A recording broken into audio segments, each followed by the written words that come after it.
Hello friends, आपका हमारे channel पर एक बार फिर से स्वागत है। दोस्तों, आपको हमारे चैनल पर ढेर सारी कहानियाँ सुनने को मिल जाएंगी जो कि काफ़ी रोमांचक और डरावनी होती हैं। और दोस्तों, अगर आपको भी डरावनी कहानियाँ सुनना अच्छा लगता है तो प्लीज़ प्लीज़ प्लीज़ मेरे इस चैनल को सब्सक्राइब कीजिए और बेल आइकन को भी दबाएँ ताकि हमारी आने वाली वीडियो का नोटिफिकेशन आप तक पहुँच जाए।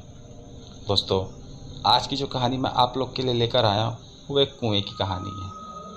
आज के इस आधुनिक संसार में मनुष्य ने विज्ञान के दम पर कई चीज़ों का आविष्कार किया है और कई मील के पत्थर भी हासिल किए हैं, लेकिन मनुष्य अभी तक ये नहीं जान पाया है कि मरने के बाद मनुष्य मनुष्य के साथ क्या होता होगा। लोगों की कहानियों के मानी तो कई जगहों पर यह माना जाता है कि इंसान मरने के बाद एक तारा बन जाता है, लेकिन जैसे जैसे गांव बदलते हैं तो कहानियाँ भी बदली जाती है। अभी कुछ साल पहले की बात है, मैं नहाकर घर पर लौटा तो खबर आई कि गांव के पुराने कुएं में एक कुसुम नाम की लड़की गिर गई। जैसे ही सभी को कुसुम के कुएं में गिरने की खबर का पता चला तो सारे के सारे चिंतित हो गए। ये खबर पूरे गांव में आग की तरह फैल गई। लेकिन सबसे बड़ी चिंता की बात ये थी कि कुसुम प्रेग्नेंट थी और लोगों को उसके पेट में पल रहे बच्चे की बहुत ज़्यादा चिंता होने लगी थी। जब मैं पुराने कुएं के पास पहुंचा तो देखा कि वहां पहले से ही बहुत भीड़ थी। कुसुम को तैरना नहीं आता था, जिसके चलते उसकी मौत हो गई थी।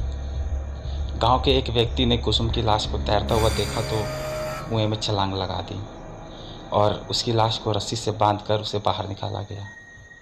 उस समय तो वह पेट के बल पानी में गिरकर काफ़ी तेज से चिल्लाई, लेकिन पुराने कुएं के पास बहुत कम लोग जाते थे, इसलिए शायद किसी को उसकी आवाज़ सुनाई नहीं दी।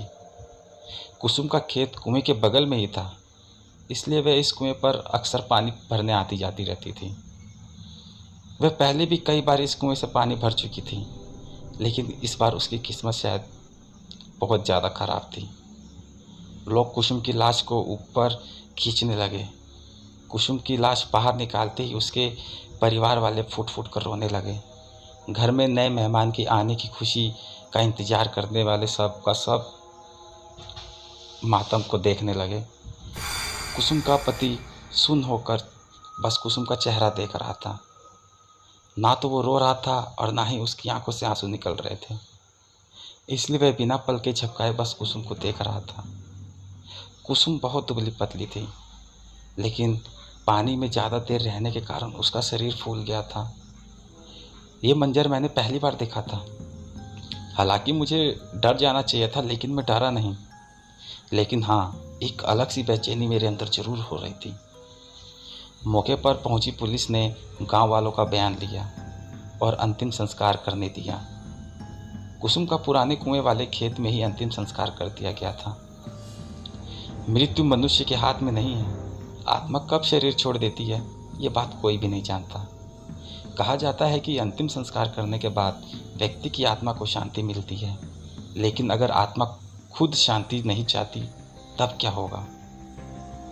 उस रात मेरे मन में इस तरह के कई सारे सवाल उठने लगे। मैंने कई बार करवट बदली, लेकिन मुझे नींद ही नहीं आ रही थी। लेकिन समय के साथ साथ सब ठीक हो जाता है। उस हादसे को कई महीने बीत चुके थे। एक बार उस पुराने कुएं के खेत में एक मजदूर काम करने गया था। तभी उसे एक महिला की रोने की आवाज़ आने लगी। वह कुएं के पास गया। उसने देखा कि कुएं के अंदर से आवाज़ आ रही है। जैसे ही उसने कुएं के अंदर देखा तो अगले दिन वह मजदूर को काफ़ी तेज बुखार हो गया। उसका शरीर बहुत तेज जल रहा था। वह बार बार यही कह रहा था कि मेरे पास मत आना, मैंने तुम्हारे साथ क्या किया है, मुझे जाने दो, मुझे छोड़ दो। और शाम होते होते मजदूर की मौत हो गई। अब गांव में पुराने कुएं का भय भय बहुत ज़्यादा हो गया। कुसुम की आत्मा आज भी उस कुएं में है। गांव में ऐसी सी कुछ बातें शुरू होने लगीं। ये सब सुनकर मुझे बहुत अजीब लगा। कुसुम के घर वाले भी कुएं के पास वाले खेत में खेती करना छोड़ देते हैं। मेरे दादाजी के गुजरने पर अभी कुछ ही महीने हुए थे कि उनका अंतिम संस्कार हमारे घर के पीछे ही हुआ था।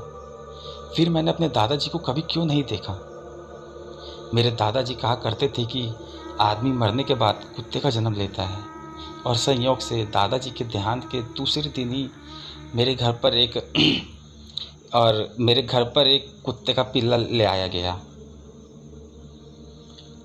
मन में मेरे फिर से सवाल उठने लगा। मैं कई बार उस पुराने कुएं के पास जाना चाहता था, लेकिन डर के मारे मैंने कभी हिम्मत ही नहीं की।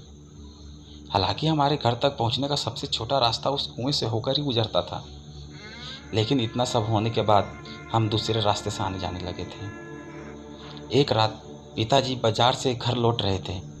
आज उन्हें आने में बहुत देर हो गई थी। बरसात का मौसम था और काफ़ी अंधेरा भी हो चुका था और उसमें काले बादल भी छाए थे। अचानक बादल ज़ोर ज़ोर से गरजने लगे और बारिश शुरू हो गई। पापा एक पेड़ के नीचे रुक जाते हैं और बारिश के रुकने का इंतज़ार करते हैं। बारिश थमने के बजाय और बढ़ती चली गई। उसके बाद उन्हें पुराने कुएं के पास का एक छोटा सा रास्ता याद आता है। मेरे पिताजी भूतों में विश्वास नहीं करते थे। पापा पुराने कुएं के रास्ते से चलने लगते हैं। चारों तरफ अंधेरा और तेज बारिश की आवाज़। पापा तेजी से चलने लगते हैं। तभी पैरों के साथ साथ उनके पायल की खौफनाक आवाज़ आने लग जाती है। जब पापा एक जगह पर रुक जाते हैं तो वह खौफनाक आवाज़ बंद हो जाती है। पापा फिर चलने लगते हैं। साथ में पायल की आवाज़ भी आने लगती है। तभी पीछे से कोई गुजरता है। पापा पीछे मुड़कर देखते तो पीछे कोई भी नहीं होता, लेकिन जैसे ही वह आगे देखते हैं तो कुसुम की आत्मा उनके सामने आकर खड़ी हो जाती है। उनकी आंखें फटी की फटी रह जाती हैं। वे डर के मारे पीछे जाने लगते हैं और कीचड़ में फंसकर नीचे गिर जाते हैं। कुसुम की आत्मा धीरे धीरे मेरे पापा के पास आने लगती है। पापा आँख खोलते हैं और देखते हैं कि हमारा कुत्ता उनका हाथ चाट रहा था। पापा ने राहत की सांस ली। पापा इधर उधर देखते हैं और कोई नहीं दिखता। पापा कुत्ते को लेकर सीधा घर की ओर गए। लगता है और उन्हें बुखार भी आ जाता है। अगली सुबह डॉक्टर की दवाई से उन्हें राहत मिल जाती है।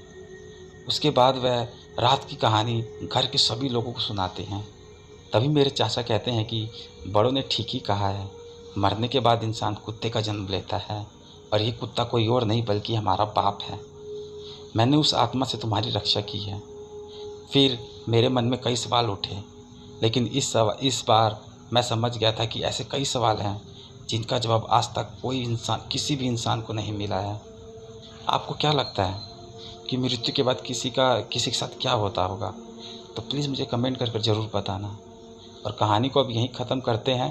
कहानी को पूरा सुनने के लिए धन्यवाद। मिलते हैं फिर अब अगली वीडियो में।